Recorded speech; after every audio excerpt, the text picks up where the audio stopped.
नमस्कार, मैं हूं अंजलि और आप देख रहे हैं रफ्तार टुडे। तो चलिए शुरुआत करते हैं आज की प्रमुख खबर से। चीन के सपने को बड़ा झटका, 60 साल में पहली बार आबादी में गिरावट, भारत की बल्ले बल्ले। दुनिया में सैन्य और आर्थिक ताकत के बल पर दादागिरी कर रहे चीन के राष्ट्रपति शी जिनपिंग को बड़ा झटका लगा।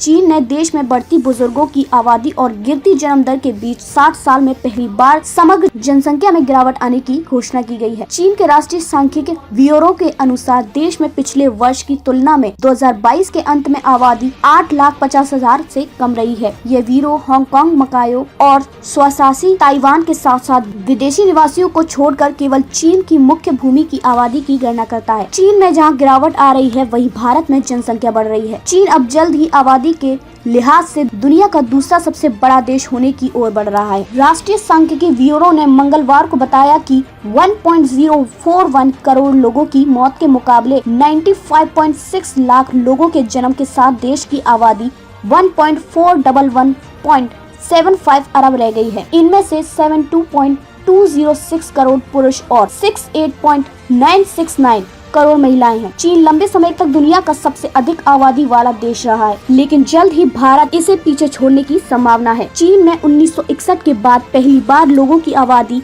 दर नकारात्मक हो गई है। इस तरह यह ऐतिहासिक गिरावट आई है। चीन की आबादी साल 2022 के अंत में चीन की आबादी 1.41175 रह गई है, जो एक साल पहले 1.41260 अरब थी। चीन के इस ऐलान को उस दौर की शुरुआत माना जा रहा है जब चीन की आबादी में कमी आएगी। यह तब हुआ है जब चीन ज्यादा बच्चे पैदा करने के लिए पैसे देता है। चीन की संसद के शीर्ष अधिकारी काइफांग ने कहा कि चीन की आबादी साल 2022 में अपने चरम पर पहुंच गई है। यह अनुमान से बहुत पहले हो गया। मेरा देश अब नकारात्मक जनसंख्या वृद्धि के दौर में प्रवेश करने जा रहा है। चीन को अब अपनी घटती आबादी और कम होती जनसंख्या से बहुत टेंशन में है और उसे यह डर सता रहा है कि दुनिया की फैक्ट्री का तमगा उससे छीन सकता है। दरअसल चीन सस्ती मजदूरी के बल पर पिछले कई सालों से दुनिया की फैक्ट्री बना हुआ है, लेकिन कम आबादी उसके लिए संकट बन गई है। यही नहीं, जो उसकी काम करने की आबादी है वह बुजुर्ग होती जा रही है। इसी को देखते हुए चीन अब कई तरह के प्रोत्साहन स्कीम चला रहा है ताकि बच्चों को पालने में लोगों को कम खर्च आए और वे ज्यादा से ज्यादा बच्चे पैदा करें। चीन में 10 लाख कम पैदा हुए बच्चे।